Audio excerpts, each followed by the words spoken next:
Welcome back to Heckin Tech Night. Welcome back to Heckin Tech Night. With new animations. And everything looking like 17 times better than it used to. Not even on the same level. You put like in so it literally much work. looks so much better. Like what even is this? Like, you know the best part? You cut it out. I was gonna say I don't own nickasarrive.com. If anyone in chat wants to go buy it. that's hilarious. Hold on. I'm trying to promote like in one more server. And I really want to do it before like okay, cool. There's that. Okay, I think I did everything I need to. I don't know. I haven't done this in so long that I literally don't remember how anything works. I don't even know what tech is anymore. I mean, like I have Dr. Pepper. That's all I know about. Like literally, the last Heckin Tech Night was October 2021, and I think that's literally the last time I like actually kept up on Twitch news. Not Twitch news, tech news. More than me, to be honest. So yeah. So it's gonna be a fun night with Heckin Tech Night because we don't know a single thing. I love how the stream actually began and there's less viewers. No, there's plenty of viewers. What the heck? There's people enjoying this. I don't know. I'm gonna ignore that Vine boom that just played. I will admit. I'm gonna pretend that didn't happen. Oh, just as a reminder for those of you that aren't are new here, I don't hear anything. So if chaos is completely just happening, I'll sometimes just talk over it, and it makes it insanity. So be prepared. I love how much silence is happening right now. Okay, so I think we're gonna get into the tech news, which is such a crazy concept. I didn't think that would ever happen, but tech I news. I thought we had taken like the first half hour and just Just had stare at the camera. intermission. We could just stare at the camera for the entire intermission, you know. Speaking of intermission, look at this cool animation. It looks super cool. That's the wrong button. I hate everything.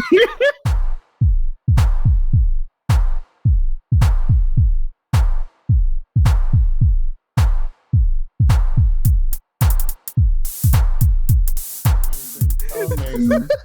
So fun fact, me hitting that wrong button was totally not intentional, and we totally knew this was gonna happen.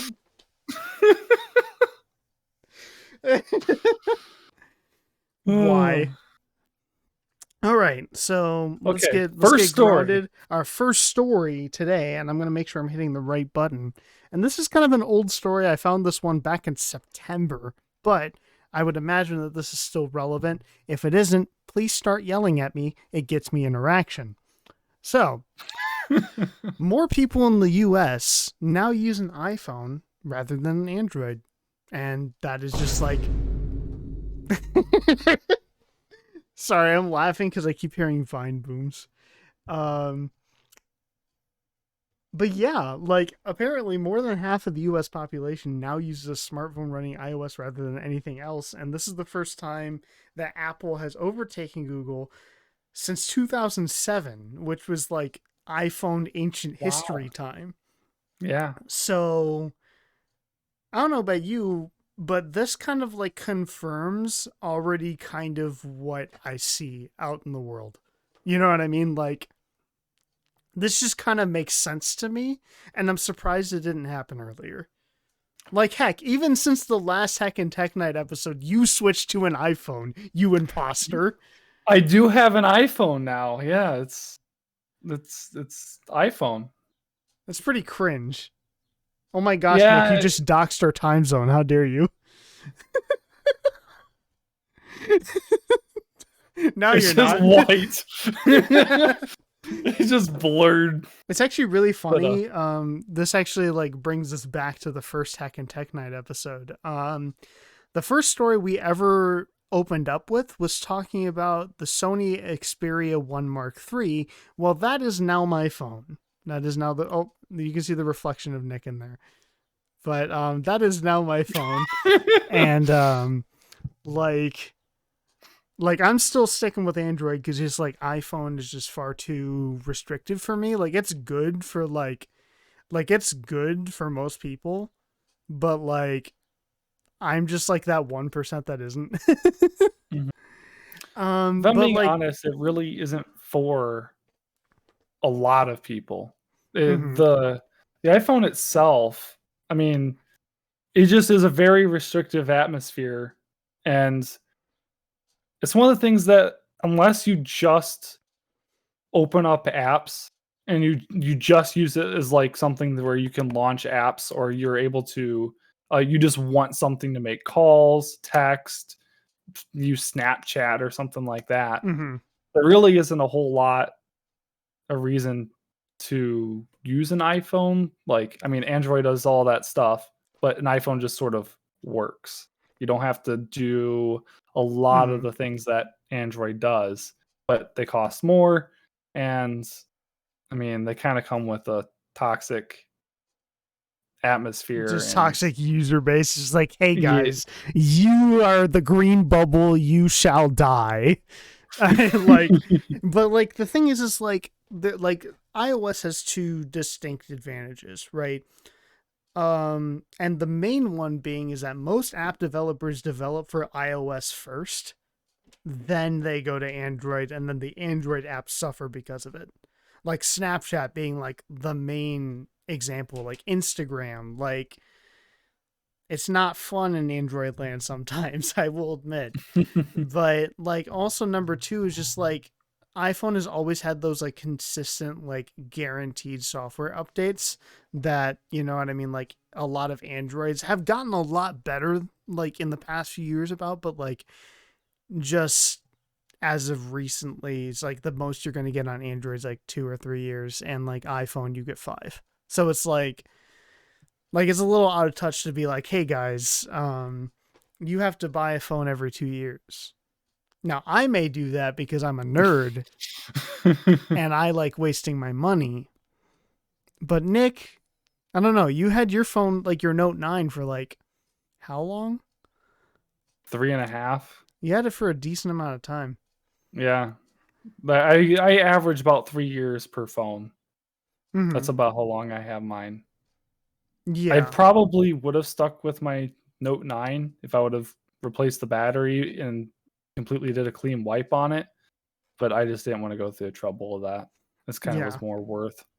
So, So yeah, I guess that's pretty much all I have to say with this particular news story because I feel like this just kind of confirmed what I already knew because like you see most people around like you know like me talking to friends. I know strange concept, but like or like talking to people like 9 times out of 10 they're gonna bring out an iPhone, especially with people who are our age and younger. You know what I mean? I I don't see androids really that often, and when they are they're like lower end androids that like you know that people get on their parents plans. So like people who are getting these flagship androids are such like a niche demographic that like it just barely exists. But then like you go to iPhone and you have like at least 3 people who are like, hey guys, I have freaking the iPhone 87 Pro Max. See, this is an iPhone, I promise. See, I have it just for the bit. See, Nick is holding up his iPhone also. Pro Max. See, there we go. This There's is Nick right literally an there. exact example. But you know how I feel about iPhone. You I have missed the no bet. idea where that landed. All right. So we're going to go on to our next story.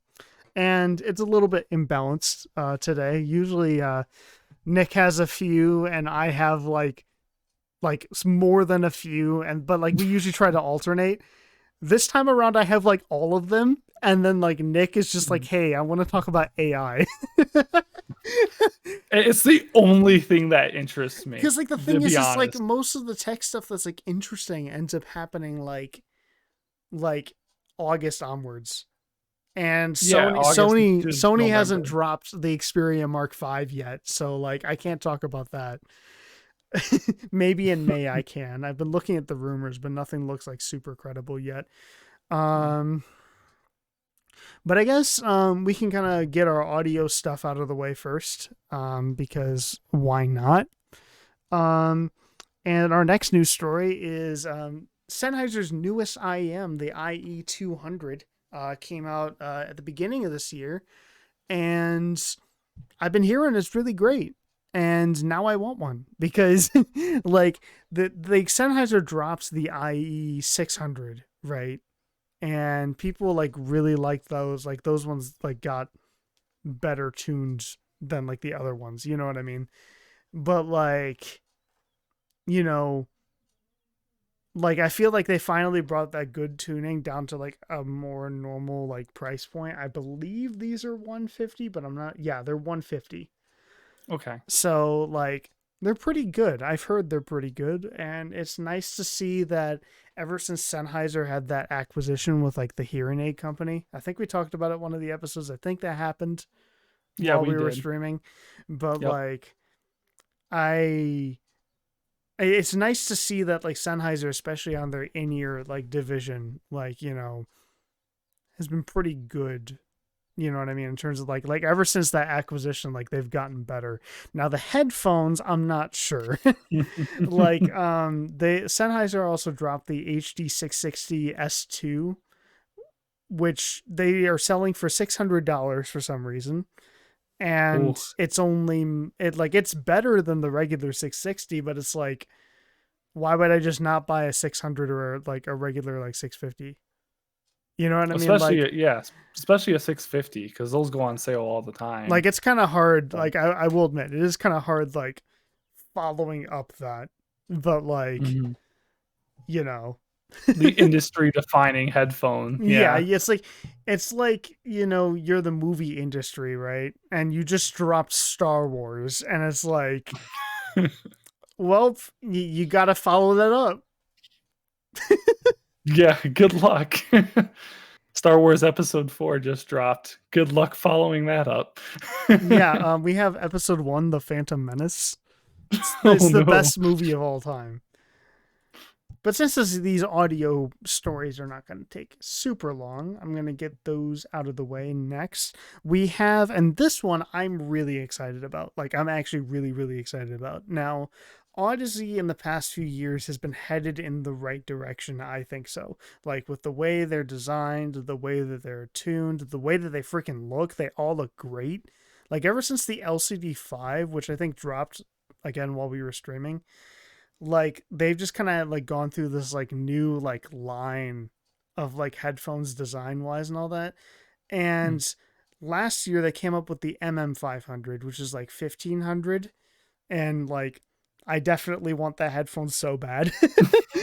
It looks so good, but literally I think it was a few days ago they announced the Odyssey MM100, which is exciting because it's going to be one of Odyssey's cheapest headphones, but it kind of has that same design language. It has really big drivers. It looks really nice, and I'm excited because if anything, if there's anything to go by with Odyssey as of late,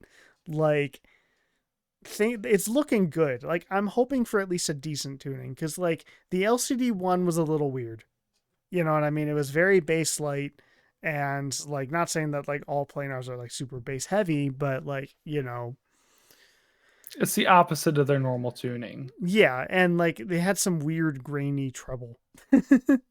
Mhm.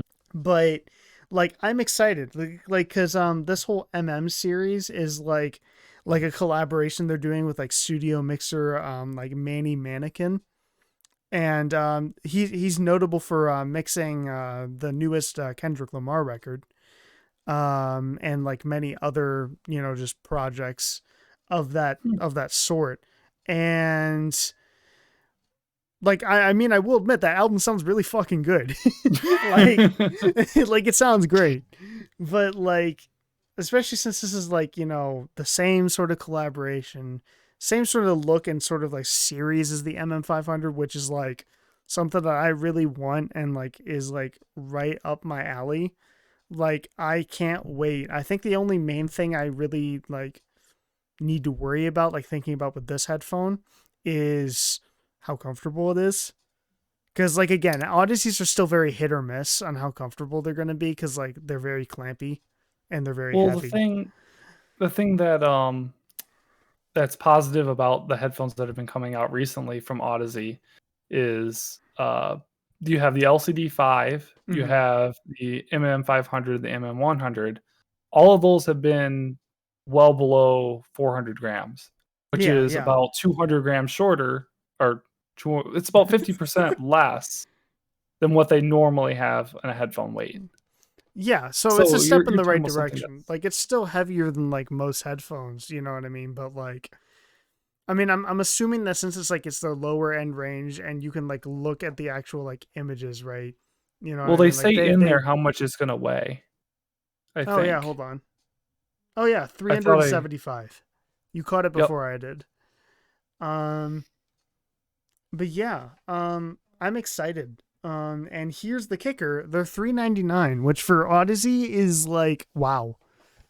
It's expensive. Don't get me wrong, it's an expensive headphone, but I seldom see Odyssey go this cheap, and it's nice to see that they're kind of targeting their sort of mid tier demographic. I know there was a gaming headset that they made that's been getting really good reviews. I think it's the Odyssey Mobius. I think the Odyssey I don't know. Morbius, obviously, Oh, but no. but yeah, really excited about that one. So yeah, there concludes that story right there. Yeah. Let's see. What were we gonna do next? There was lots of interesting stuff in the audio world, and since we have left and came back, so hopefully things keep getting cheaper. That's, I mean, with the world and the economy the way it is, Mm-hmm. hope if things keep getting cheaper in the audio world, hopefully people can keep getting into it. Yeah, definitely, It's, definitely. it's such a Um, nice thing to have good quality audio. A lot of people don't realize what they're missing out until they're able to get a chance to listen to it. no, I will say, like at the end of the day, if you're listening to your music and you enjoy your music, that's all that matters. You know what I mean? Mhm. Like I have a pair of like $10 wired earbuds, and there's sometimes where they get the job done, and they sometimes sound pretty good for their price. You know what I mean? Like music doesn't always have to be like a foreground task, and for many people, it's a background task. So like it works out. Yep. um. So I saw our little socials like oh my gosh, night night entertainment for life. Oh my gosh, I was never going to expect it. Oh Okay. no. But basically I saw like we have like a little like socials like animation right here. I'm going to go to Nick real quick and then I'm going to go back here just so I can reset the animation. But like you'll see up top like our socials like pop up there. My socials and Nick's non-existent domain. And there they are. They're rolling in right now. And That one. it made me remember um that Twitter is an absolute hellscape right now and I hate it. It's so bad. Um Basically September, October, somewhere around that range, Elon Musk bought Twitter and everything all hell broke loose. And like just from personal experience, like they've made some changes that like just nobody likes. Like there's like a for you like recommended tab for like tweets and it like prioritizes that over like the tweets that you actually follow. And like it's so not good. And like you have to like keep like clicking like following like the following tab in order to like actually like look at what you want to see. And like they took away like I believe they took away like phone number. They took away some sort of two-factor authentication unless you're a subscriber. Now What? you can still use the Google Authenticator app, but they like limited it for normal people for some reason. They let some people. There are some people who are able to write 4,000 character tweets. Like it doesn't make any sense. It's literally a So hellscape right now. you can write a novel on Twitter. Why? Literally go anywhere else. like the thing that was like interesting about Twitter when it first began was its brevity. You know what I mean? Like you had to limit what you were saying, and like that's kind of like how it became big in the first place because that was its gimmick. You know what I mean? But now since all social media is like so like homogenous, you know what I mean? Like I guess it isn't really much of a thing, but that definitely segues us down to our next story, which involves Elon Musk, yet another amazing billionaire that we love talking about on this show. And he's obviously cocky on the site, and basically he's just making a bunch of like changes for no reason with Twitter. And where I'm going with this is as of recently, Twitter as necessarily like a full company no longer really exists. And Elon Musk is trying to like merge it into like just one big everything conglomerate app. Which is like not too different from like some apps in like China right now, but like why? Like why? Isn't isn't that what like the meta thing? Or might Like be. Meta too, like with the metaverse and like the Yeah. rebranding and all that stuff. It's just like it's just weird. Like Why? why? Like, like I don't even have much comment to say about this story. It's like, why? Why is this a thing? I mean, And it's like I understand, like, I mean, you're a capitalist billionaire. You're gonna want to control everything that you can. So you obviously want to put it all in one place. But it's yeah, like, but then that opens you more for legal issues. I mean, I You will would want, admit, like, modern U.S. government is not necessarily very hard on monopolies or big companies. no, they're Like not. it's far less of an issue than we're taught. Like we get taught all these like things where it's just like, hey, back in the 1890s there were so many monopolies and we had to crack down on them with the Well, antitrust laws and all that stuff. And then they're just like, oh my gosh, you can own everything now they were because back. They were worse back yeah, then. like they were They were way, obviously worse back then, but it's like yeah. there's not much changed. Like it's not great. It's not crazy. Well, it just reminds me of like, I mean, it was kind of recent, but like the Microsoft legal issues, and then you have AT and Hmm. T and all of those. I mean, those weren't too Like, do you long ago, remember? but Do you remember when T-Mobile and Sprint were trying to merge? Like that was like when 2 years ago. was that 2 years ago? Yeah, Really? like that was like a big deal. And like And that literally they didn't ended happen, like I'm guessing. it did because Oh, it did. their compromise that they reached is that they just had to make another phone company that's just as different and just be like, see, there's a fourth choice. We're not making Monopoly, guys. I promise. There's no monopolies to be seen. There is nothing happening. What? Okay But yeah, then. so Elon Musk is trying to call it X because sure. Um like I don't What are we supposed to talk about? like This is just like why? it's just Elon Musk. Yeah, it's billionaires Elon doing what Musk, they that's the story. I hit the wrong button again. I hate everything.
All right, and we're back.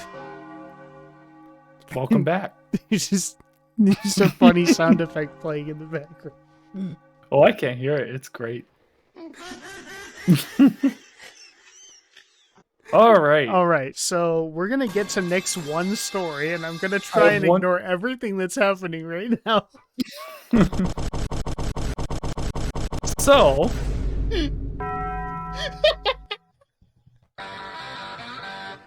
Do you want to talk about AI now, Nick? let's talk about AI, okay? Come on, there we go. Okay, Chat GPT. Well, you're dying over there. I'm going to talk about Chat GPT. I'm fine now. Everything's fine. Okay. So Chat GPT, let's scroll down a little bit. So there's a couple things that are kind of interesting about Chat GPT and what this essentially is. So, because this is completely new, well, not completely new, but it is pretty much become publicly available since the last time we had Heckin Tech Night, Yeah, right? So yeah. this hasn't been publicly available to Like there were this like extent. little like rumblings like of it, but it's like not nearly as like big as It it was is just now. available to, yeah, it was just available to millionaires that were willing to pay absurd prices to type 3 letters into an AI bot. Yeah, this is But like legit like the next big thing, and like everybody's like talking about it like right now. This is like probably the most relevant this show will ever be. probably. Let me Yeah, crack it's a, open a Dr. Pepper for this one. I know this has been out for months now, and we're like finally getting into it, but still relevant. That is very unusual for this show. It's normally dead by the time we talk about it. Yeah, that like never happens with Heckin' Tech Night. Like, cause like you know our catchphrase. It's last week's news today. Yeah, It just happens to be that last week's news is also this week's news and today's news. It's insane. it's amazing. Like I thought that would never happen. So, what is amazing about this AI though, and it's not necessarily Chat GPT specifically, but I'm just going to Just kind of reference it like your as your GPT your because text that's, based like AI essentially. yeah, exactly.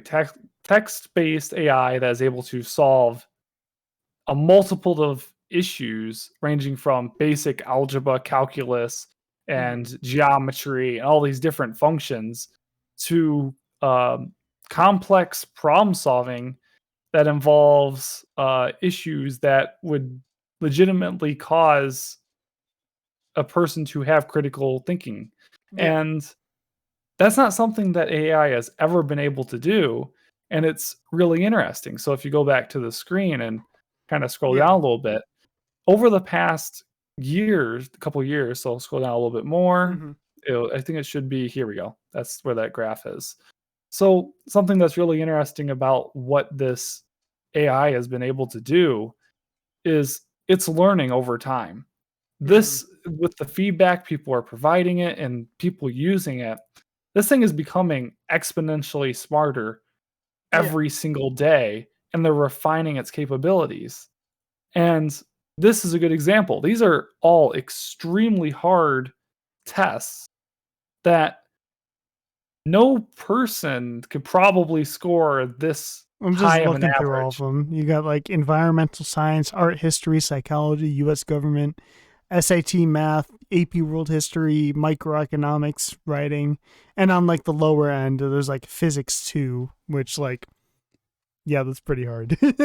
Well, it involves some critical problem solving capabilities that, Yeah. and unless you're an engineer or some sort of physics major, it's going to be pretty hard to solve those in the first place if Mm-hmm. you're just an average person. Yeah. So AI has a lot to work on, but it's growing, and I don't I don't think I could score this high of an average across all of these tests. Yeah, and I Nick's don't the I don't smart think I one. could. Like Nick's the smart one here. Like he would not be able to do it. Like I would not be able to. Like all I know is this is a phone and I'm talking about tech. That's all that matters right now. That's all that really matters in the world if we're The talking about only it, right? thing that the only thing that matters is Heckin' Tech Night. Nothing else matters until Only heckin' until until AI can do Heckin' Tech Night for us. We got to do that for an episode. Just like have AI prompt us what to do. That's a really good idea. Let's, yeah, Yeah, we'll think well, about that. you won't even know it's coming. We have to do maybe a couple more episodes, get the AI trained up on how to do everything, and we just say, "Hey, Get it all write a trained up, get it all ready to go. get it all trained up, gotta whip it into shape, and we'll be good to go." Hell yeah. That's But we will sweet. never have to write a script again. I mean, it's this We entire will we thing. will never have to look at news ever again. That is actually really tempting. I hate looking at the news. Let's see. Let's see what But else yeah, we got here's a here. lot of really cool This is a statistics cool talking graph. I about. like graphs. Mhm. It's very blurry on my side, but that's fine. It's okay. We'll zoom in a little bit. That probably didn't help. 3-shot accuracy on Oh god, it got real blurry. Oh, there we go. It fixed it. Thank you. I was 3-shot trying to accuracy up the on resolution and hopefully it didn't kill my stream. How's my bitrate looking? I don't understand what any of that means. That's crazy. My bitrate actually went up when I started streaming also on Discord in 1080p. It's great. Thank you, Discord. It's probably using more bandwidth at 720p. But yeah, it's really interesting. But one things I wanted to talk about a little bit with this was one,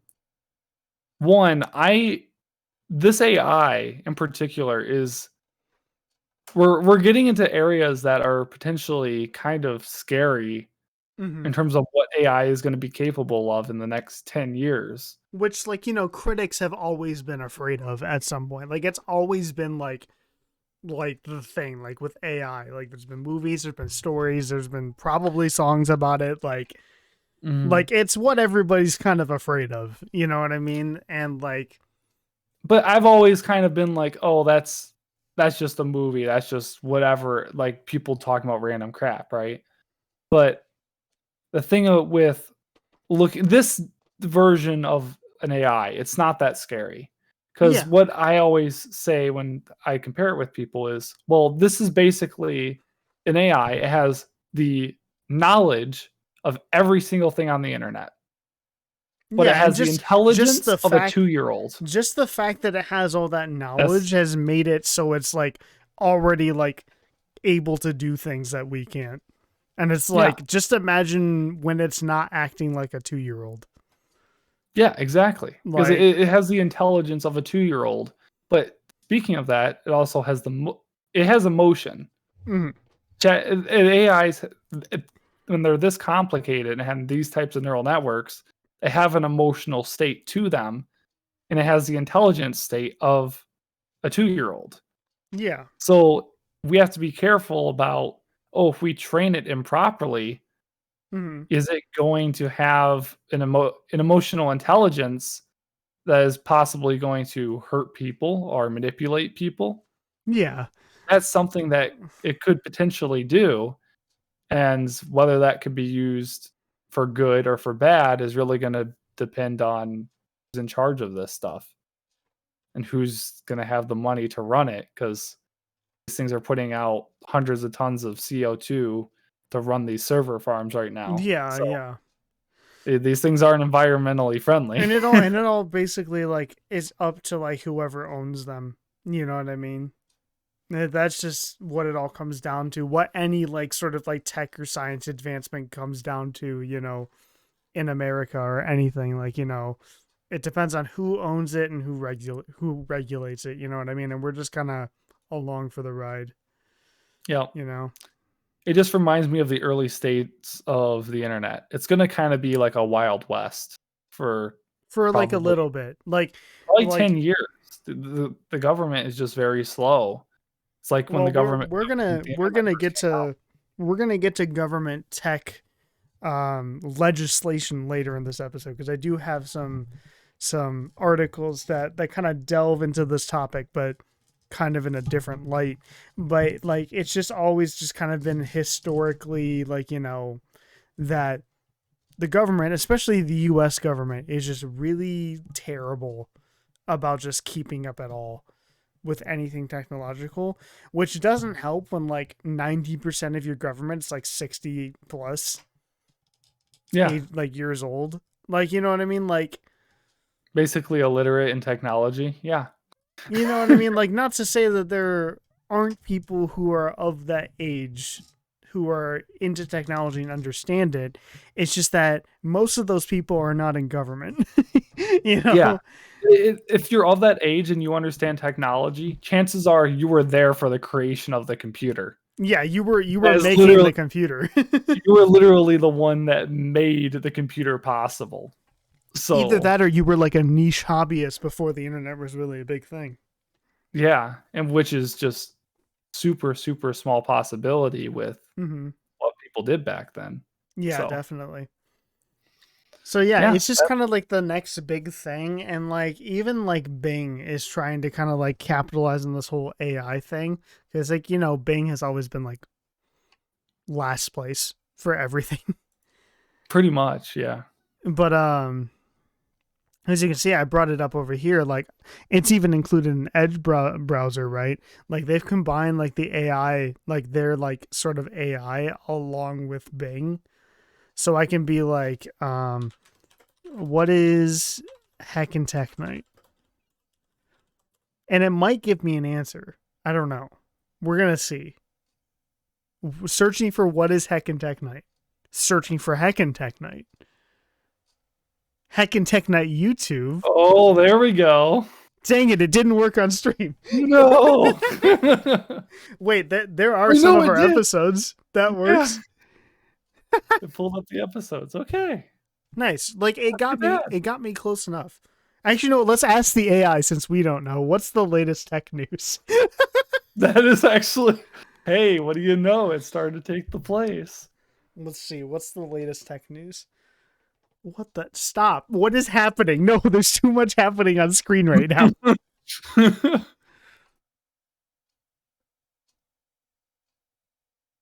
None of these are relevant besides the middle one. Actually, no. Yeah, we're talking about ChatGPT right now.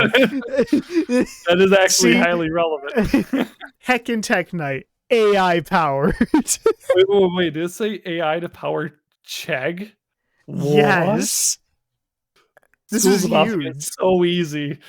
Like the thing is too is that like students when they're in school they're always going to be like finding any sort of way to make their homework or like studying easier. Like it's Oh yeah, always going to be a thing, and you if there's cannot get to college unless you literally yeah, cheat. It is not possible at this it point. isn't. You have to. Mm-hmm. And like the thing is that like students are always going to find a way. Let's just get that out of the way right now. Students will always find a way, and students were on this Chat GPT shit like way before the teachers were. You know what I mean? And like, it's interesting because it's like, like of course you have all these educators, and I respect educators to death. They're amazing, but like they're trying to be like, hey guys, you know what I mean? Like. Like I just saw the chat. Yeah, that's why I'm laughing. But it was like chat, like they'll be like, oh, these students are using Chat GPT to write essays. Well, we're gonna have these AI detectors, and then like there's already like people like trying to find a way around that. And now, according to this AI powered news story, by for Heckin' Tech Night, which is hilarious to me. It's great. Is you're reading it along with us right now. We have no idea what this is about. All right, so it says the artificial intelligence behind ChatGPT, the homework drafting chatbot that some schools have banned, is coming to more students via Chegg. So Chegg is like a little like just study help software. You know what I mean? Like usually it's a website. It has a lot of like homework like answers and like just study like help. You know what I mean? And it's extremely useful. It is. It's if you don't have it when you're in college, it honestly is you're wasting a lot of your time. Literally. You learn faster by using it, if I'm being honest. And like the thing is like, you know what I mean? Like you already kind of don't have a life when you're in college anyway. You know what I mean? And like, a lot of people, especially in the American education system, are like dealing with like just school burnout. You know what I mean? After being in it for like 13 years, and they're like, hey guys, we got to do it again. Oh, by the way, you have to work while you're in college, or else you're not going to be able to afford anything for the rest of your life. Yeah, because loans are so fucking bad.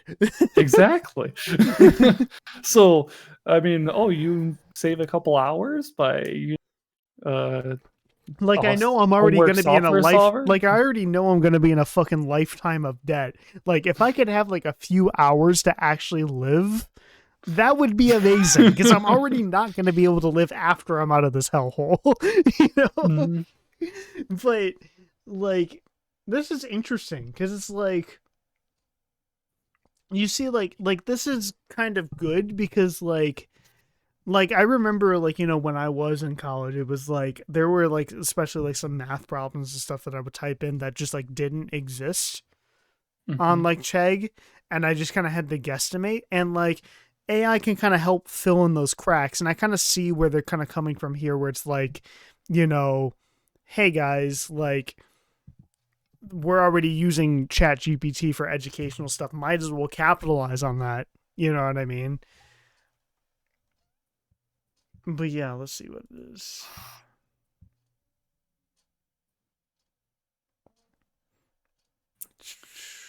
See, they're talking about blocking access to it, but that really doesn't Like again, work. students are always going to find a way.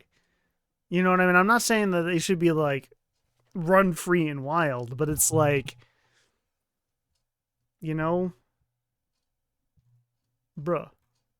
It is kind of interesting because it mentioned using Chat GPT to and using the Chegg's experts to essentially verify the answers. So Yeah. it would pull from verified answers to sort of validate itself, I guess, And also almost using itself as like a reference. yeah, and also Stig in chat does bring up a good point. Um, that essentially this will make it so like if the AI is accurate enough, you won't need human tutors to put in answers. You know what I mean? And that is kind of fundamentally like what AI is about. You know what I mean? Mhm. Just trying to be like let the computer do things for you and do work for you. You know what I mean? Which is good, right? Like in concept, everyone needs to do less work. That would be great for just society as a whole. You know what I mean? We kind of just kind of like brought in this philosophy that like everyone needs to work or else we're failures to society, mainly because everything is just so money driven.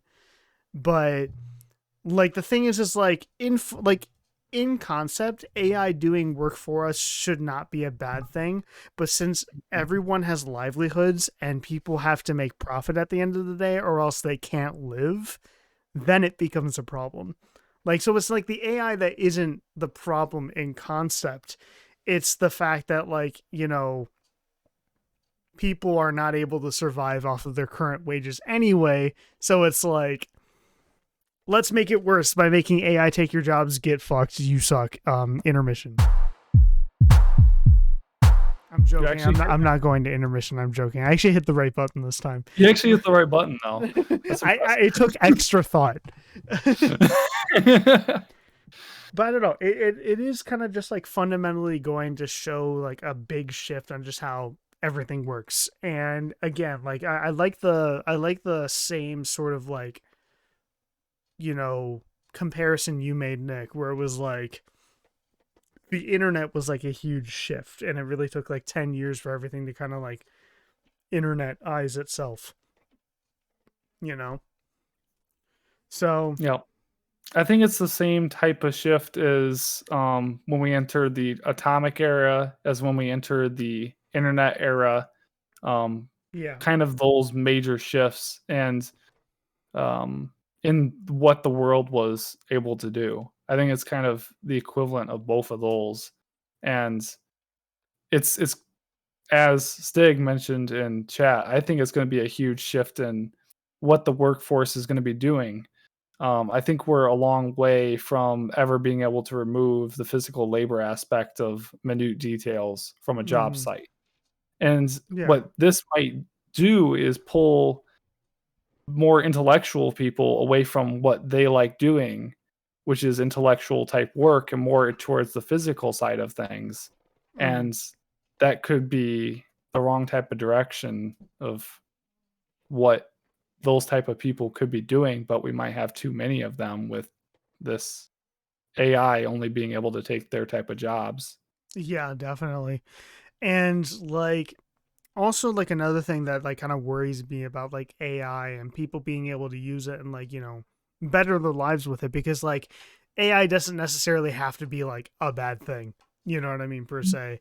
It's just that like it pretty much is, because like the people who control it are the people who make a lot of money already. But like Mhm. one thing that was kind of a problem with like the internet is like, it suddenly became this thing that everyone needed to have. Kind of like how everyone needed to have a phone, you know what I mean? Or everyone has to have has to have a cell phone. You know what I mean? Like you have these big like technological waves, and usually it leaves lower income people behind because they're not able to get these things. They're not able to get the infrastructure to get internet, or like to have the money to shell out money for a cell phone plan, which thankfully is not as much of an issue as it used to be, but it still is. You know what I mean? And what I get worried about is that like I feel like if AI is going to start taking jobs, which it likely will at some point, like I just keep thinking like how is that going to hurt lower income people? Cuz I know we're not going to have the infrastructure to like, provide for people if they have their job replaced. Well, the big advantage that could be coming with the AI revolution is we're going to be able to potentially have AI jobs run simulated shipping environments, food production environments, future simulations of weather, and predictions on where things could need to be. So we're talking about the potential for increased food availability, the increased availability for better shipping lanes, so less greenhouse gas emissions and things Yeah, like that could be around the corner. which But the is issue good. is that we might be moving too fast to where that could come later than the people being laid off in the next year and a Yeah, and half. it all really depends again on the people who own it and if they actually want to use it for good. Because like we easily could have that happen. We could use it to minimize waste and to like accurately predict, like again, like the food scenario, like a restaurant, like predict with AI. You know what I mean? Like using like Google data and stuff, like how many people are gonna Mhm. show up that day, and like so you don't cook What up like orders too they're gonna much. have. You know what I mean? Yeah. Like it like again, there are plenty of uses where this could be amazing, but like, is it going to be used for that? That's the thing, and that's something that nobody knows until people get laid off, you know? Yeah, exactly. I think that's gonna happen first, and there's gonna be a lot of issues that come around because of it, because there might not be availability for where those people can go. Yeah, and like we're not here for like fear mongering here at Heckin Tech Night, but like just kind of this subject of like AI and like chat GPT and all that stuff is that like AI is not necessarily just like funny chat box where things get you funny answers. You know what I mean? It represents like a fundamental shift in society that's about to happen, and we're just kind of all along for the ride. Yep. So yeah, It's exciting, but just it's exciting. It just be needs to be in prepared. the right hands. You know what I mean? Which is something that I'm not very optimistic about. Well, I think it's gonna be very, very similar to the internet boom, to where or the dot-com boom, to where it's Hmm. essentially gonna be a whole lot of people losing their jobs in the first couple years, and then the following years, we're gonna see so many job opportunities come up that we'll be able to support more in the long run, Yeah, and but we just like have it to get to that point. and it really makes me think also too is like I wonder if like in combination with like more people working from home, if that's going to be like a big like move like with like jobs and stuff, because like I know with like That's COVID, interesting. you know what I mean, a lot of people like worked from home, and I wonder if like that's still that push to like not have to go to a work site for like jobs that don't need it, like office jobs and all that stuff. Like I wonder if that's going to be more of a thing, like in conjunction with AI. I wonder how that's going to all merge together, and that's just a curiosity of mine. Yeah, the work from home scenario is definitely interesting. I know most of the engineers I know that, actually do, like, large contract Hmm. work from home. I Yeah, can't due to the nature of work I do, but there's certainly a lot of scenarios to where engineers and things like that are gonna be able to work from home, yeah, and maybe, um, not, maybe it could be used as a teaching tool. You know, the AI to where, oh, you need to find this document, but you're at home, so you're not going to be able to easily access it. So you can tell the AI, hey, I need this document. This is why I need it. And then it could go retrieve the document for me. Mm-hmm. Yeah. Something as simple as that. Like, So, you know what I mean? Like our jobs specifically, like it isn't really gonna change too much because like, you know, I kind of have to be on site to make coffee for people. You know what I yeah, mean? Like I true. kind of have to do that. Like Do you though? I mean, sometimes if you work from home, you know? yeah, I make coffee from home. It's VR Starbucks. There's a bunch of robot arms in Starbucks. I mean, hey, the food industry is essentially marketed to people to be everybody's vending machine anyway, so wouldn't make too much of a Yeah, difference on the consumer side. you're not wrong. Yeah. People behind the counter, they don't have a soul. AI coffee robot controlled like a combat drone from home. This is the future. Oh Oh, hell no, Bluetooth coffee. no. And just Stig is just like I'd never want to work from home. I need that separation of my work site and my home life. Would never want to combine the two. My commute is the buffer. Yeah, like I agree with Yes. that. But like also like a thing is like this is mainly for like more like white collar like office type work. But I will say like you know what I mean? When I say work from home, I don't necessarily mean from home either all the time because like what if like essentially your company just rents out a building in like, you know, your suburb and that's just where the offices for you and the other people who live in your town work. Well, you You know could what I just go mean? to the local coffee shop. You Like, know what oh, I mean? every Like Friday you go work at the local coffee shop. yeah, yeah. Something that simple. Yeah. So it's just like, you know, like it's not even just like remote work from home. It's like remote work and just like, you know, it can still be away from your home because that like that separation from work and home like location wise is very important at least to me, you know what I mean. I couldn't do it, but like you don't have to be like on location on site, you know what I mean. You can just have your own like office that your company like subsides, you know what I mean, in a place that's close to you, which also could like open up, you know what I mean, more opportunities for things that are farther from you, you know what I mean. You see what I Well, mean. I'll give you a little experience because I worked from home for about 9 months Mm-hmm. at one of my jobs due to the COVID situation that happened there. Um, so I worked from home for about 9 months, and during that time, uh, one initially it was sort of a scramble in terms of how do I gather the necessary information to do my job, but Mm-hmm. then also once I gather the necessary stuff, what is like how do I actually do it? Because I don't Yeah. have direct line of communication with my coworkers. You have to Teams them, you have to Zoom them, whatever you want to call it. But you had to communicate with them, and it became much more difficult because you could send an email and then it takes 2 hours for them to respond when you need something done in 4 hours. And you're putting more time pressure, you're going to cause more errors, you're not Mm-hmm. going to do the same amount of work.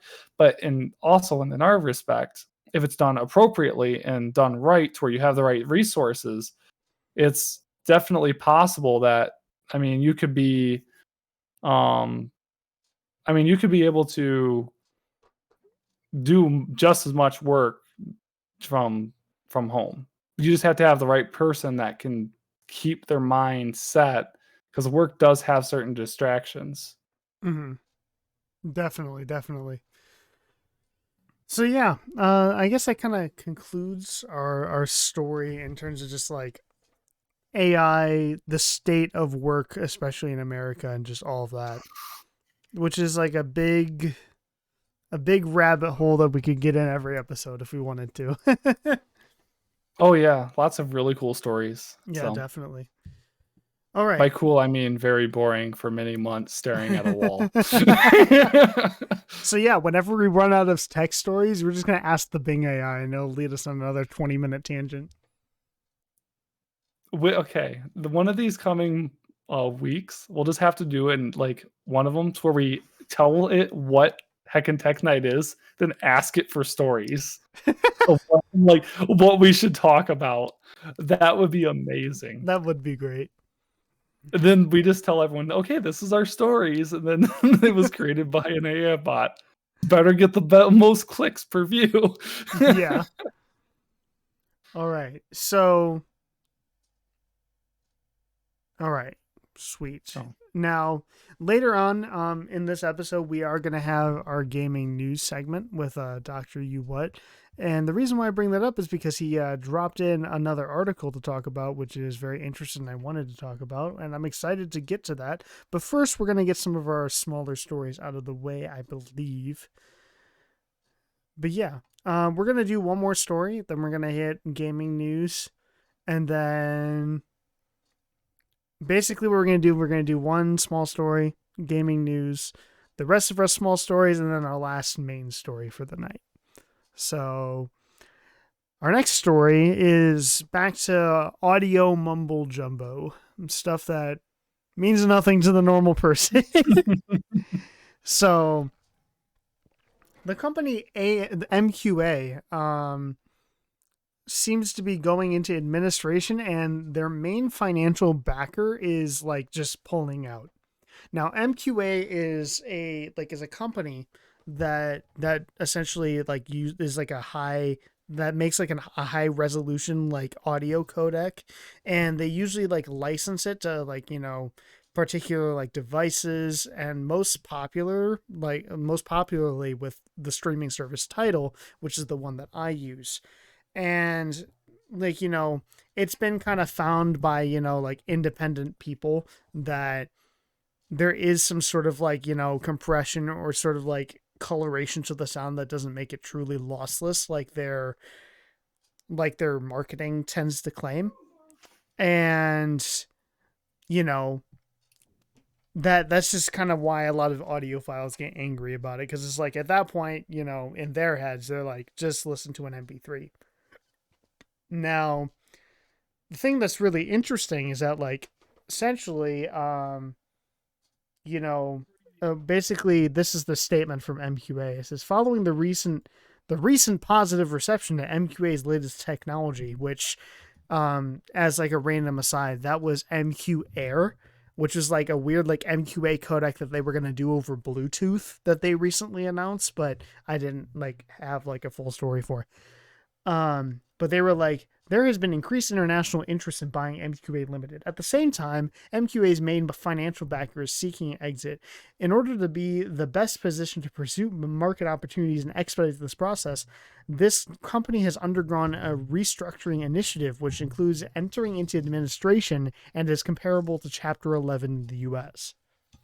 So, what country are they based out of? I don't know, actually. It's a good question. So basically, you know, long story short, MQA is going to have a lot less money than they usually would. And they're kind of like backing out a little bit of being like their mainstay, like sort of like audio codec thing. And they're going to be like more administrative. So a lot of people are asking what's going to happen with Tidal. And a lot of people would be like, hey, Tidal would be the number one streaming service if like we could just have like lossless compression like FLAC files, as does like, you know, Qobuz and even like Apple Music to some extent with like their Apple lossless codec. You know what I mean? So basically we're just kind of in limbo, but here's where we get into kind of like leaky sort of like rumor territory. So take all of this with like a grain of salt. But recently, one of the administrators of Tidal was in a Reddit Ask Me Anything thread, which happens often on Reddit. And essentially, a lot of people were asking, you know, this person, the CEO, Jesse, like, hey, what's happening? Are you going to stay with MQA? Are you buying MQA? Are you going to do something else? Basically, he said, So many questions about MQA and high resolution audio. I hope we don't spend all of our time in audio format details, but it's an AMA and you're asking. So they give like a spiel like, hey, Tidal cares about high quality and experimental formats long before it was cool, blah, blah, blah. Company speak. And they were saying, we also live in a world that's mobile dominated and mobile phones have constraints in memory, data plans, coverage maps, blah, blah, blah, blah, blah. And at the end of this whole spiel, he says, breaking news from my Reddit peeps. We will be introducing high-res FLAC for our Hi-Fi Plus subscribers soon. It's lossless and an open standard. It's a big file, but we'll give you controls to dial this up and down based on what's going on. Which, holy shit, is Tidal getting FLAC? Like, because if so, that's insane. Like I already pay for Tidal, but like I will absolutely go to Hi-Fi Plus if I get FLACs. Mm-hmm. Which, like, I recently went away from Hi-Fi Plus because I was like, if I have MQA right now, I can live a tier down for right now. But yeah, MQA and like isn't. Eh. Like MQA is fine. Like it's fine. It doesn't sound bad. Maybe if I had like the dedicated devices for it, it might have sounded good because you're supposed to have like a dedicated because like the way that MQA is like marketed to work is that like it essentially folds like high resolution like high frequency information like down like into a small file, and then once it's sent over it unfolds. You know what I mean? So that's compression. Yeah, that's just how compression works. It's literally compression. But like, I don't know. Like, I feel like personally, phones and like computers and mobile devices and like most people's internets are good enough to handle a FLAC file. Like, if you have things that are able to like withstand Netflix HD streaming, like you can withstand CD quality audio. Like even like completely uncompressed wave. Because if you're doing like CD quality, all you need is 1.4 megabytes a second. You know what I mean? Yeah. Like technically, if you think about it. Yeah, that's technically all you need. And like FLACs are less. Perfect, but yeah. It's not perfect, but like it's a rough estimate. But like most things should be able to take that. You know what I mean? Because like video, like there are people streaming 4K now. You know what I mean? Pretty regularly. I mean, so if you're watching the stream, you're using more bandwidth than that. Yeah, if you're watching this right now, you're using more bandwidth than listening to a CD quality file, which like is the gold standard, I would say. Mm. But yeah, it's really exciting. And yeah. Have to see where it goes. I'm excited to see. Okay. Especially because I use some other software that interlinks with Tidal. So if I can get FLAC files from Tidal while using my other software, Definitely. That would be the best case scenario. And it'll just make it the one-stop shop for me too, because it's like I usually go for Tidal because they tend to actually give a shit about paying artists like more than like most streaming services do. Like it's still not enough, but like it's more. You know what I mean? Like, I'm a big proponent of, like, stream things to find out if you like them, and then if you like them, buy them. You know what I mean? Like, I kind of use, like, streaming as kind of like a testing ground, per se. And, like, if you want to, like, support the artist, like, go to their Bandcamp or something, Oh, yeah. Yep. But, yeah. So, what we're going to do, we're going to cut to intermission real quick, and then hopefully after that, we will go to gaming news. So... I just...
right.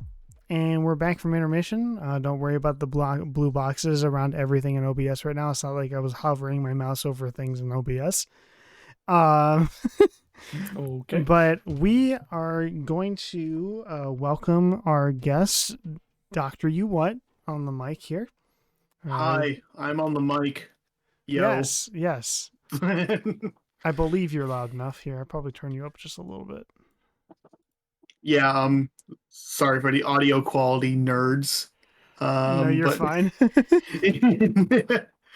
Yeah, we're here to talk about some gaming. Isn't that right? Yeah, our next segment today is gaming news.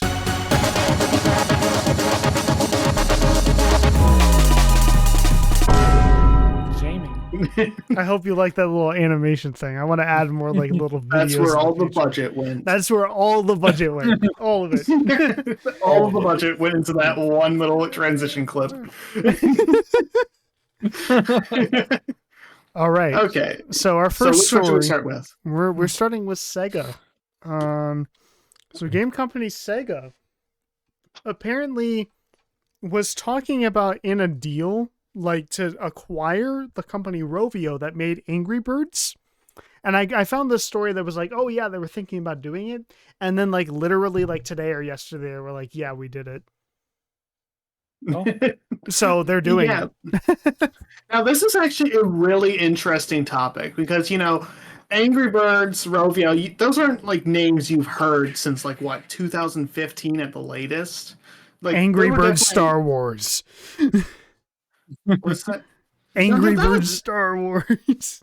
I mean, okay, but anyway, as I've said, I was trying to get on is that you know, these aren't names that you would be hearing in the modern, you know, mobile scene as much. Just due to a whole like list of reasons. I think like there's like a 20-30 minute video about their decline, especially with Angry Birds, like how the popularity went down. But I'm not going to like reiterate points in that video. But I'm more interested in what is trying to be accomplished here by Sega buying this, you know? Yeah, because it does kind of seem right out of nowhere.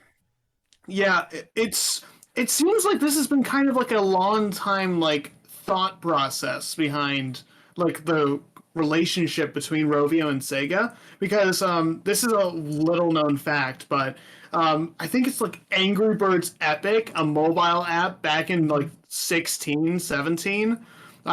Correct me if I'm wrong on the dates, but they literally had a Sega collaboration all the way back then. So they've actually had contact with the company for a while. And, you know, Sega's got Sonic Dash and all those mobile games. So I'm thinking that this is mostly a move to buy up more mobile developers and get the IPs with it, because you can do a lot with the Angry Birds icon still. Oh yeah, like they're iconic. I mean, there's literally movies and merchandising deals. I mean, mobile app stuff. Like, this is a pretty big acquisition if it goes like in their favor and such. And I feel like ever since like the beginning, Sega's always kind of known that like mobile gaming, like as much as they hate to say it, kind of like makes the bills. You know what I mean? Like, yeah, it kind of makes the money. And like, if you have this opportunity to buy a company that has a lot of like really popular IPs, you know what I mean? Despite them being old, like, you know, you're kind of buying more reach, you know? Like, they just need the infrastructure, I think, and they're really going to try, and probably in the next coming years, to really amp up their like mobiles division. That's for sure.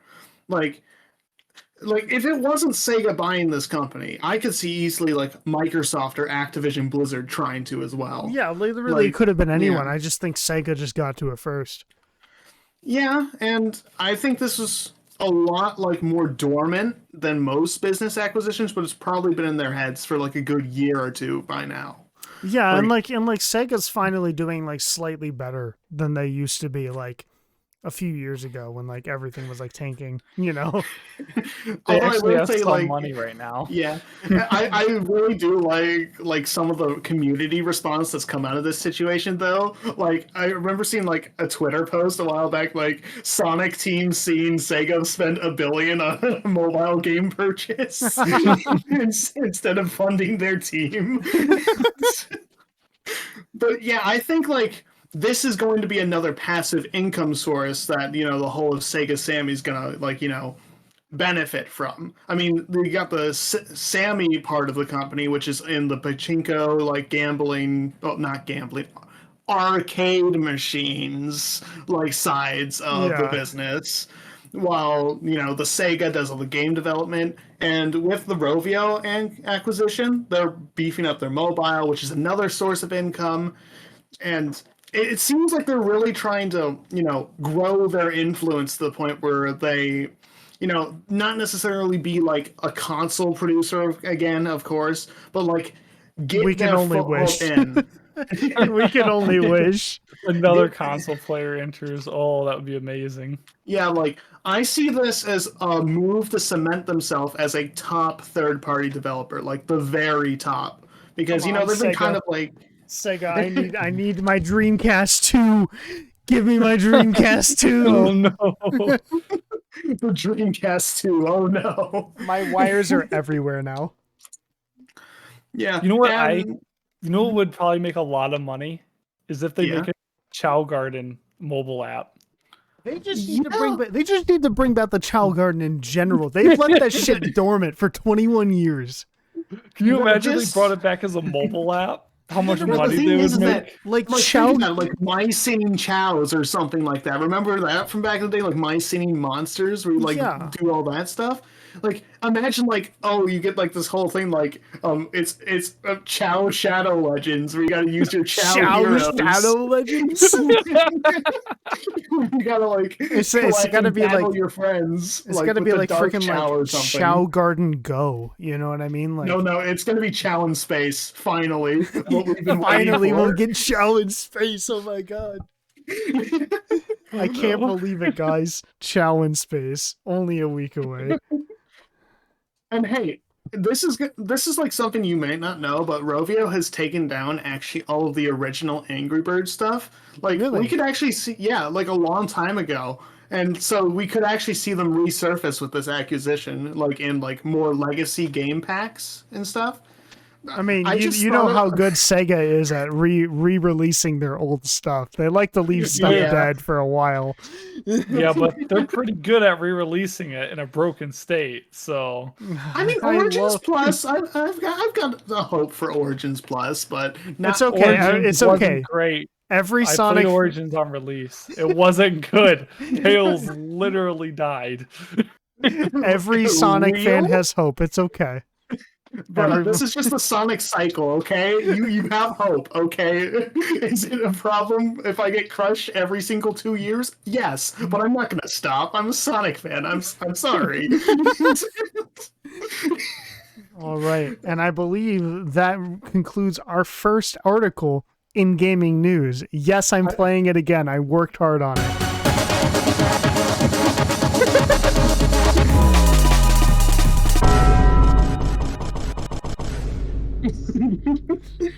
I just thought of like them making another Sonic and Sega All Stars Racing Transformed game, and there's just like Red the Bird from Angry Birds. Fucking Angry no. Birds. Angry Birds Sonic crossover. Sonic This is Sonic Frontiers Angry Birds DLC. No, Well, they instead of changed the all the Cocos, code. Yeah, all the code codes get changed to Angry Birds. Why That hasn't would actually someone be been a mod of that amazing yet? DLC. That'd be amazing. I love that. All right. Okay, yeah. So we're gonna go to our next article. story, and this is something that I found, right? So this is kind of like a cycle of rumors that tends to kind of show up every now and then in the gaming world, but they're back again. It's Sony handheld rumors. Everybody, they're back. Again? They're Again. And PS Vita 2? When? and everybody's like, "Oh my gosh, the Vita's coming back! It's coming back!" Give me, I love the Vita. I have my Vita. I need to play it more. This isn't happening. This isn't fucking happening. Get it out of your head. Get it out of your head right now. This isn't happening. They released If the it article doesn't- 4 days too late. If it does happen, I need to think of some like weird esoteric goal I have to do on this stream. I have to think about it. I'll get back to you on that. Headphone dog. Does it count if they just released a bunch of apps for like a Sony mobile phone? Does that count as the Vita 2, do you think? I would know. I would know. I have a Sony phone. So you're holding the Vita 3 in your hands right now. Got it. Whoa. The Vita 3. Oh yeah, But side note, now what cries these- an LG over here. Yeah. I have an LG phone. I love LG. I'm so sad.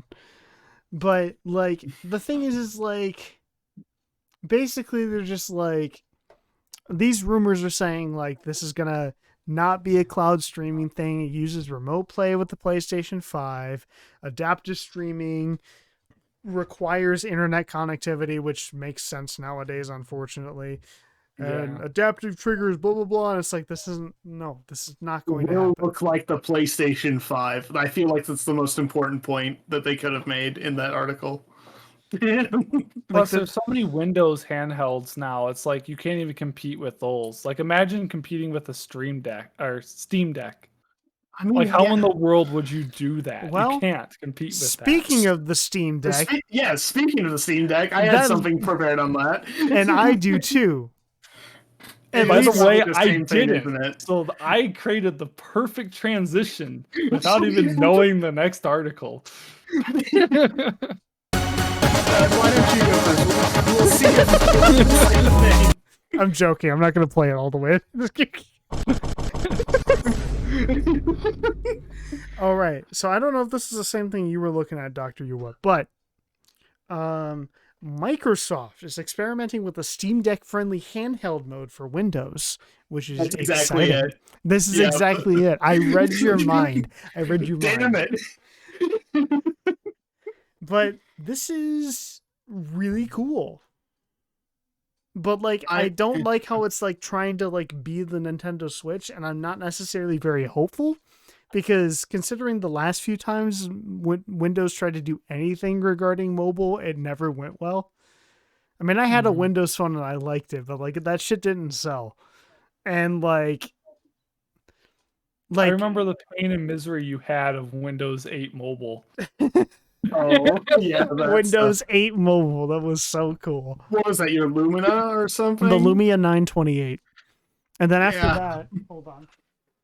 Windows 10 Mobile was okay.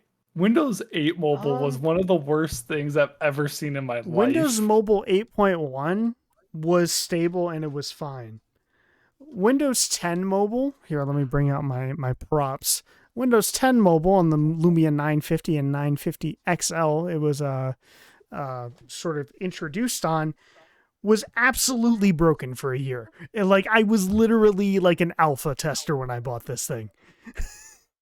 Like, it's insane. And like, I miss these Windows phones. I miss how weird and unique they were, but like, it was just not ready. It was just not. And, you know, seeing Windows 8 just in general trying to like do like tablet and like, you know, like mobile stuff. You know what I mean? Yeah. Like, Yep. Although I completely almost entirely agree with the whole problem about Windows entering mobile stuff, this seems to be just more of a like, you know, just a general like, hey, we're building Windows to have the ability to actually run on the Steam Deck at the moment. Not like they're trying to make their own Steam Deck at the moment. It seems to be kind of like a support feature. I'm reading the article as we speak. It came out. Oh my at, gosh, like, a actually hackathon. reading the article on Heckin Tech Night? Who are you? Yeah, we don't do that here. Oh, sorry. I shouldn't proofread my sources. I'm sorry. Yeah, No. you just gotta read the headline, talk about it for a bit. That's just how news works, right? Plus, you get more views if you apologize in your next video. Good idea. None So- of this ever happened. None of this ever happened.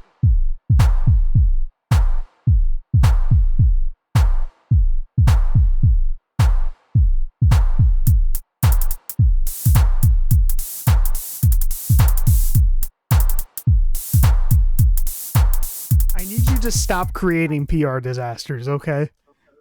You know what? I'm gonna create another one right now.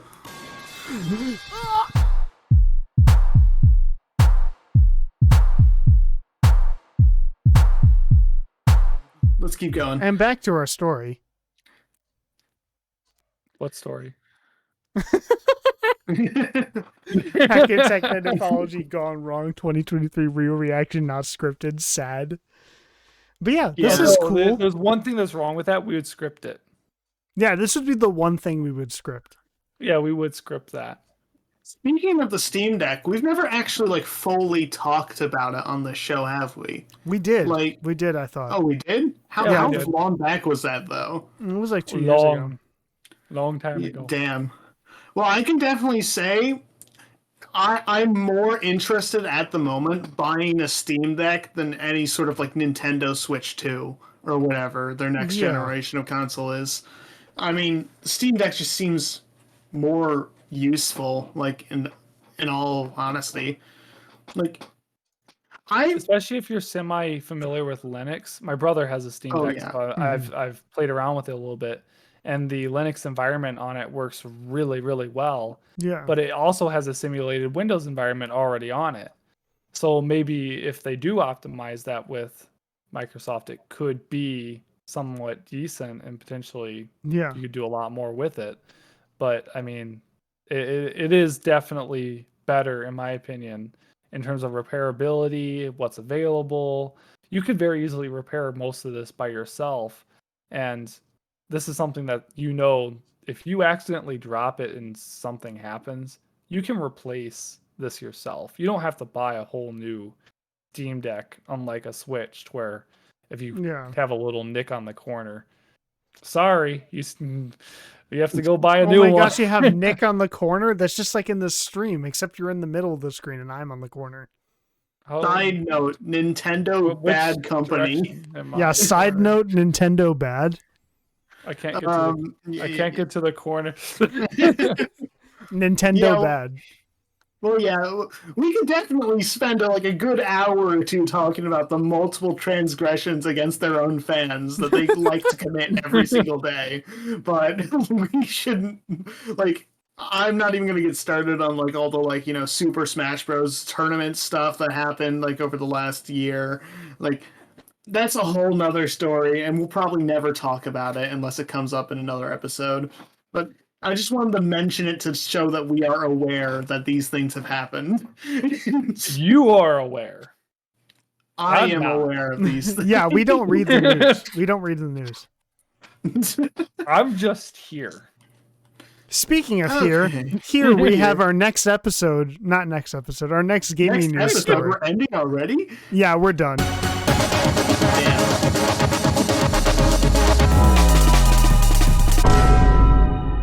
Gaming news. You just had to play the transition again, huh? Yeah, I had to. Yep. It's the only one I have. I want to have more, but like that takes time. All right. Now, for probably one of the bigger our last gaming news subject and also probably the biggest one, E3 2023 has been canceled for this year.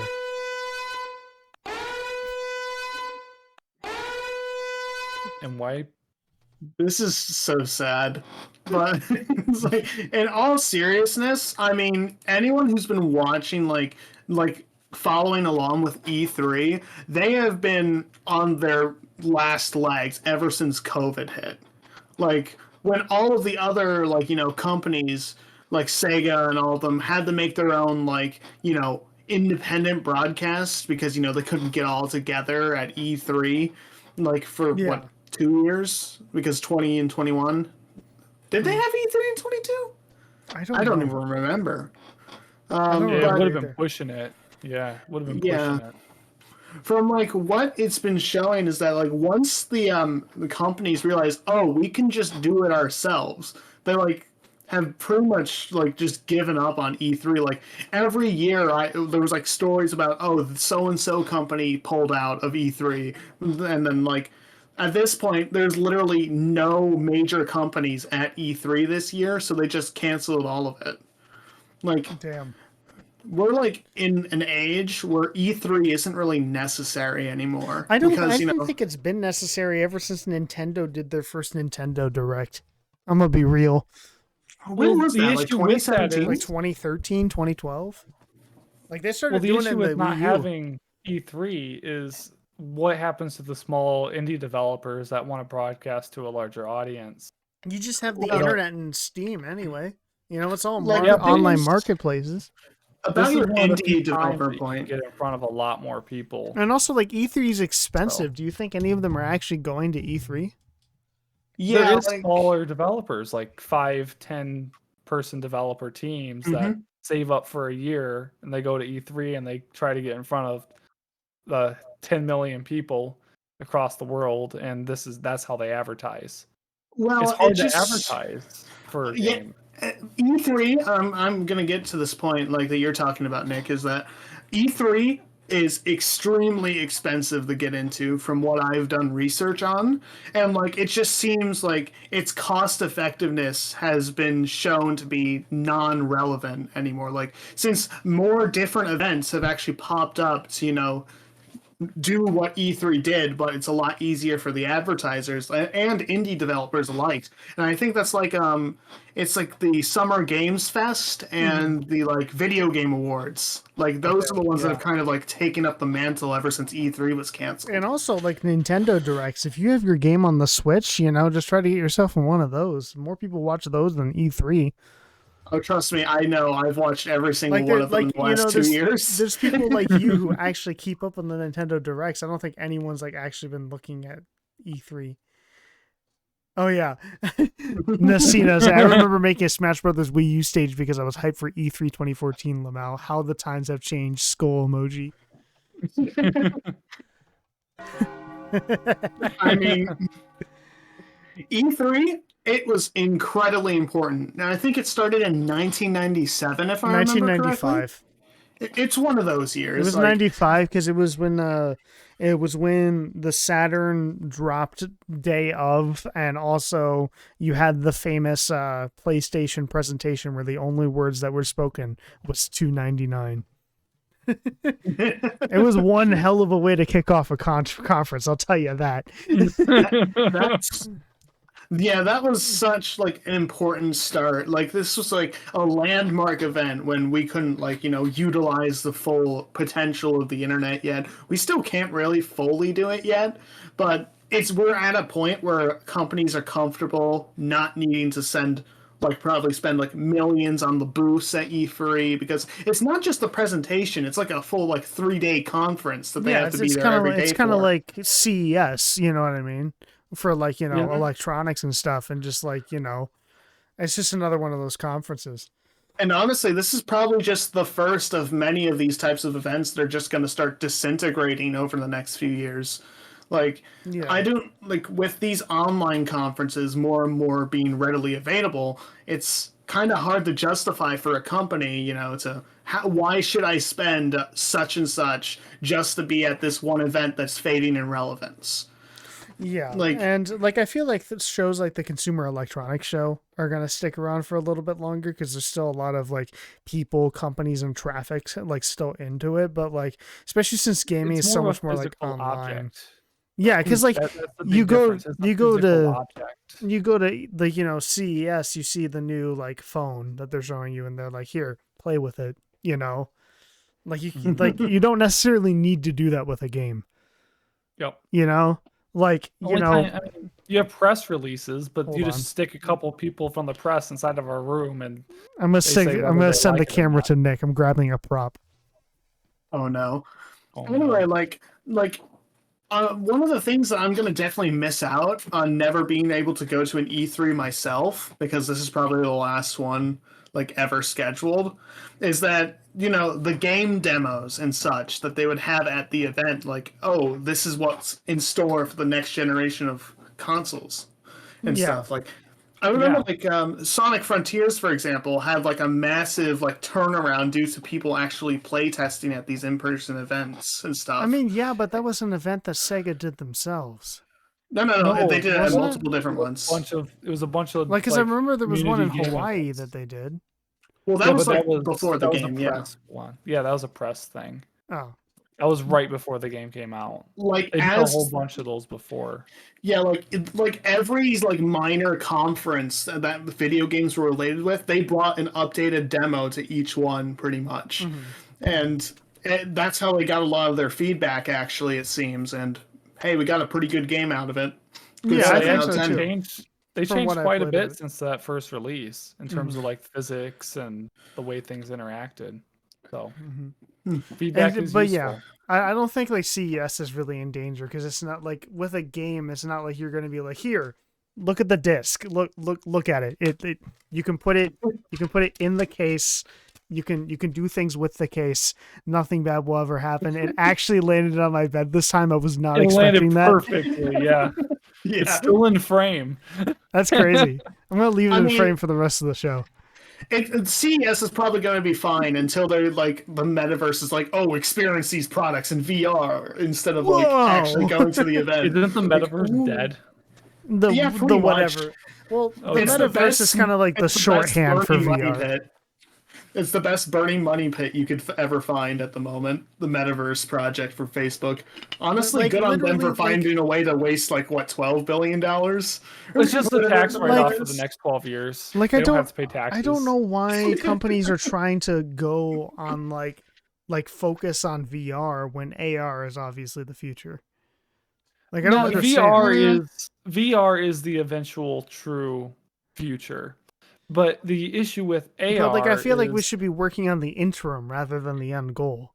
Yeah, but the issue with AR is one, people want something that is significantly lighter because you want to be able to wear it in most public scenarios if you're using an AR sort of system, right?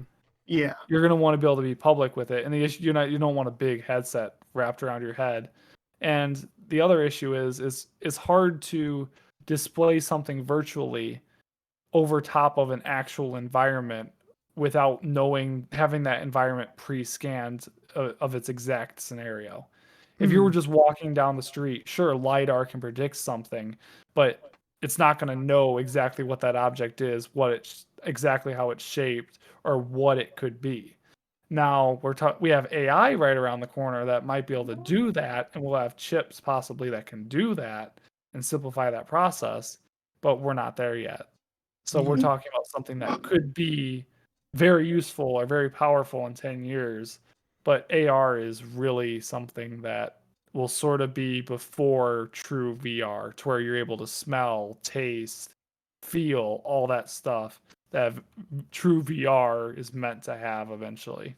Yeah. I mean, like, for example, I don't think like AR is as much as a precursor to VR, like fully, as much as they're supposed to run side by side, pretty But much. it's simpler. AR Yeah. is much simpler. You just have to we're not even to the point to where AR is truly practical yet. Yeah. The VR stuff that's going on right now is purely visual stimulus with a little bit of feel, with vibration sensors and stuff like that. That's Yeah. not really I mean, it's VR virtual, but it's not. It's just visual sensory. Yeah. And It's just like It's not very powerful like it could be with three-dimensional lenses and higher resolutions and things like that will be coming very soon. I'm just really glad, and to cap off this whole like story and segment here, I'm just really glad we are past the era of putting our phones in cardboard holders and using that as VR. I am so glad we are done with that. It was so bad. It was Yeah, that is so bad. horrible. Remember when they were like, "Oh, test out the roller coaster demo. Hold this thing, your phone 2 inches from your face, and throw up 2 minutes later. Like, have you tried? Okay, have you tried to look at your phone this close? I just it's got not blinded. Yeah, it doesn't feel good. I remember YouTube. Remember YouTube had YouTube VR at one point, or maybe Yeah, you don't yeah, remember. I do. It's still They had there. I think videos. it's like It's still there. 360 mode, right? Yeah, Yeah. it's 360 mode, but it actually you can put your phone inside a cardboard box, and it has a AR mode, and you can look around. And Why? like, there's people that recorded videos where it's like, oh look, I'm walking through the woods and a bear is chasing me. It's like, what? What? Listen, AR peaked with the Nintendo 3DS. Gonna be honest. All right, and that Oh. concludes gaming news.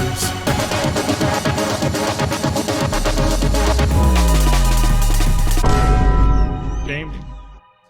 All right, and we're going to cut to intermission one last time, and then we're going to look at one small story, and then our last main story for tonight. We'll be right back. I hit the wrong button again.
We're back.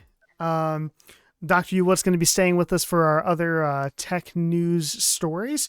Here's our short one for today, right before our big one. Sony backs the maker of the Raspberry Pi computer with fresh funding and access to AI chips, which I think is something that's really cool.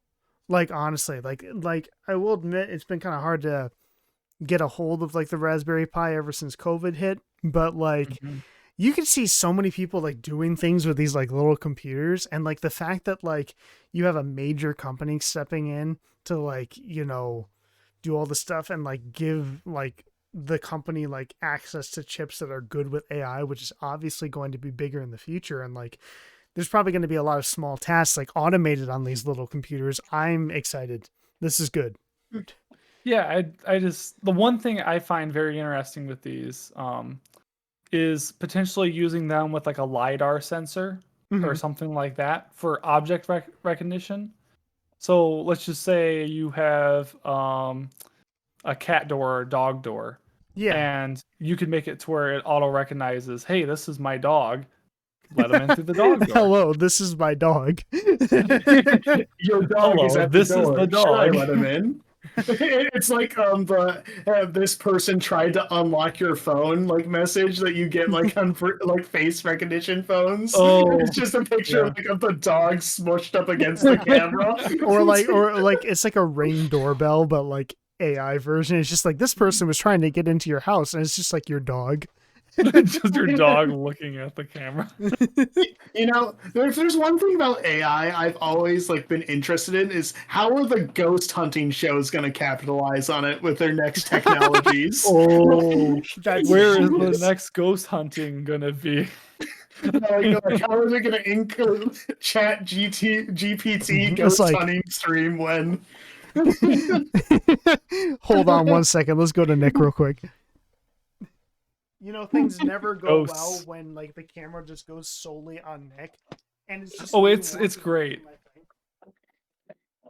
Hold on. It would be hilarious though if they did do like ghost hunters or something, use Chat GPT, just something really, really weird. And they're like, Instead of okay, the Ouija board, they use Chat GTP. yeah, that's how they create all the paranormal activity. All They right, have ChatGPT. we've been looking for paranormal activity. I think we found this ghost in the other room. Let's connect to its spirit using Chat GPT. What is your name? Bluetooth ghost. We're sorry, we could not reach information regarding random person. What happened to you? Internet Explorer. We have lost connection with Internet Explorer. Please explain what you were saying again. Things get spooky on this week's Heckin' Tech Night. We noticed you aren't using Edge. we know. All right. Remember you when Internet Explorer was killed. The true Yeah. The true spookiness. You are not using Edge? Download Edge. All right. So, on to our main story for the night. And this Last main is story. pretty freaking big. Now, we kind of touched on it lightly when we were talking about AI, but governments are usually super behind when it comes to regulating any sort of like digital or like technologicals, like, or internet sort of thing.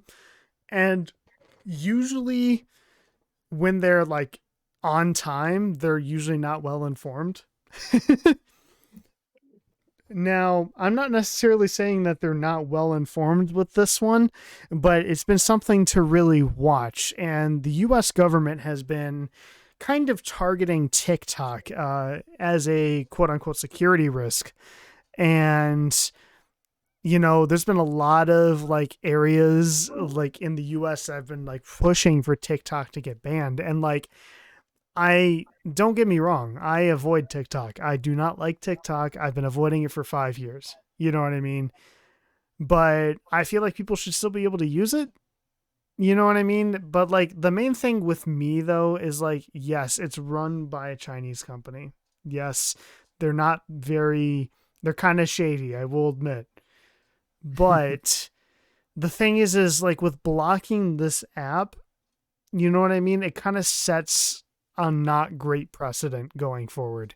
And a lot of people are really worried that like the way that this bill is like broadly like written, you know what I mean? And that's probably the issue of it. Is Yeah, it's well not necessarily most things the are banning of like the app. It's the way that this bill is written. yes, and like the thing is that like most bills in the U.S. government are usually written poorly just because they want to smash in more things into it and then make it so it's hard to read on purpose.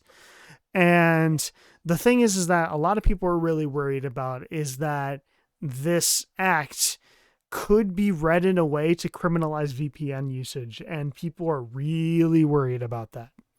Obviously so. You know what I mean? It's like some of the worrisome predictions about the bill aren't impossible. Even if the Biden administration uses the proposed powers in a limited way, future presidents could be more aggressive in banning products. Because this is more just like, they kind of doing this in like a broad way for security, as they always do. And I don't know, it's worrying. And, I was looking at like, this article because it's something I've been like watching for a bit. And not even a day ago, Montana took action. I know it's not really often that we talk about Montana here on Heckin Tech Night. I doubt we ever will again. But Montana jump scare. Montana jump scare. But unfortunately, it looks like Montana is the first state to go ahead and pass a restriction specifically on TikTok. And like it's been passed through the Senate. It has not like gone through its like government, like it's like, governor. But like, Okay. Yeah.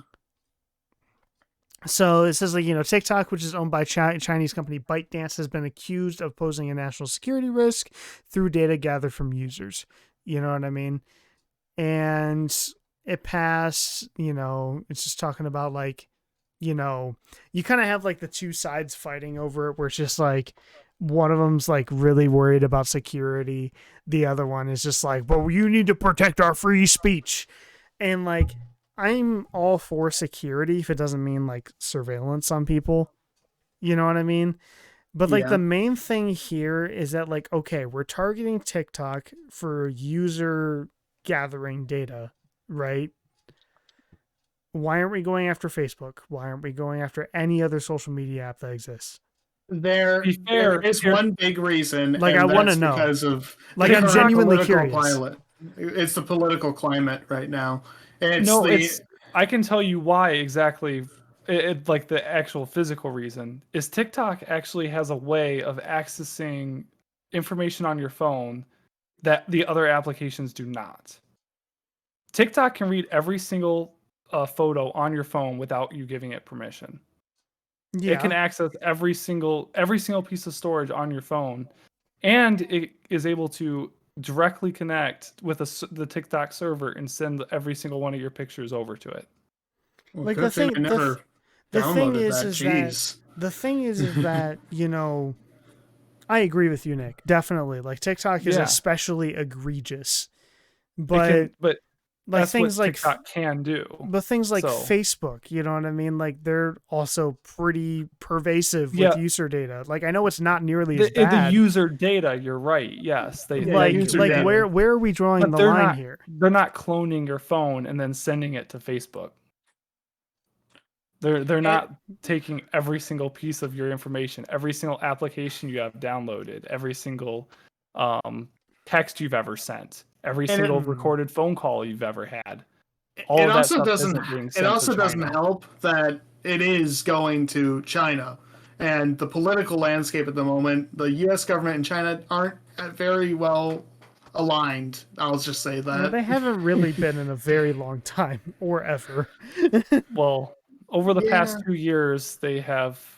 There's been several laws that have been passed by the U.S. government that have banned China from many required things that they need, such as silicon chips and things like that. That China has gotten very mad about. So Yeah, it's Yeah, just this is just it's just geopolitical definitely BS. it's just definitely something to look out for, because just like the whole scenario around it all, you know what I mean? Like, yes, TikTok is egregious with like especially its security risks, but I don't like how this act like lays the groundwork for them to essentially go after other things that aren't as egregious. And like bro, like VPNs are important for security, you know? Yeah. Like Oh what? yeah, yeah. This the way that this is written is purely so they can do whatever the hell they want when they want to do it. That's what this is written for, and they're just using the name TikTok because it's a buzzword. Yeah. Yeah, this like it's definitely like just how the government usually writes these bills too. Broad strokes, which will be refined with later like Supreme Court, jurisdiction. Mhm. It's meant to be broad strokes, and then it'll get limited over time. But that only depends on how the court justices and stuff perceive this bill and everything, which is Yeah. why, to get a little sidetracked, which is kind of a problem when the president appoints the Supreme Court justices and stuff. It's quite a scary thought. I know this is a bit of And like sidetrack, and like another but thing to like yeah. bring up before like we close this out is that like just how much of a cultural mainstay TikTok is. And it's like going to be interesting if TikTok does get just like banned. Like, first of all, people are going to go spilling over to alternatives, you know what I mean? Or like YouTube using Shorts finally has a reason to exist. either that or Instagram Reels or of anything, you know what I mean? Yeah. Yeah. And like just seeing how much of a cultural zeitgeist it all is, because like, when Vine went away, you saw the explosion from people our age from that. You know what I mean? Just imagine TikTok, one of the like probably one of the most popular social media apps to ever exist, passing 1 billion users like one of our previous streams a year ago, a year and a Yep. half ago. Like, just imagining just like how much of like that's just gonna shake everything up for especially people our age. And that's like, you know not necessarily like a good or a bad thing per se. It's just something that like I'm wondering how that's gonna pan out, considering that it's literally such a mainstay on the internet. You cannot escape TikTok. Like, it is like the internet at this point. The only thing I can say is finally freedom to the meme compilations. They're no longer held ransom by the TikToks. Oh my god. I will like I absolutely hate the freaking like TikTok sound effect that's at the end of every I video. am so Imagine not using the TikTok text to speech voice. Like, Oh, that's bullshit. Like, oh God. my god. The At only least we will be free. mark It my irritates me words. so much. Mark my words, I would only ever join TikTok if I could use Microsoft Sam on it. Oh no! Yes, let's go. Now, if there was a What way is to, what is the if other one? Microsoft Sam, Jill? there's Is it Jill? Microsoft Mary and there's Microsoft Dave, I think. I don't know. I don't remember. Okay. Maybe it's not Dave. I No. know Mary is It one is of them. Dave. It is Dave. Yeah. Wow, I got that right? Yeah, remember, we watched the same old YouTube series. Which We I have both not know been these able to names. find. I do not know where it is. But Yeah. but yeah. Microsoft Sam Adventures. If anyone finds it, like, Please let me know. I need to know. But yeah, those are kind of our main stories. It's nice to be back doing Heckin' Tech Night. Hopefully, we're going to be doing sort of our like schedule again, at least to some degree. Maybe not every most likely week. bi-weekly. Most likely bi-weekly. But like, if we can do it every week, I'm definitely going to do it every week. You know what I mean? It's just like, hopefully we get back to doing the schedule. I like the new look. I spent a lot of time on it. I'm excited. Expect the VOD of this to show up on the Hack and Tech Night YouTube channel, which is still a thing. It still exists. Somehow. Yeah. And thank you, Dr. You for being on the stream. I appreciate you being on here. I'm going to make your icon go away because you're no longer here. Get hacked. Get out of here. Get hacked. All right. He has been banished to Brazil. But yeah, I'm excited. My name's Sky. This is Nick on the other side, and it's been. Sorry, it's mirrored. I have to remember that if I point this way, it's actually Wrong. And that It's that way. and that concludes our and that concludes our first episode back at Heckin Tech Night. Thank you guys for watching, and we'll see you guys next time. Bye.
All of them are going to be destroyed.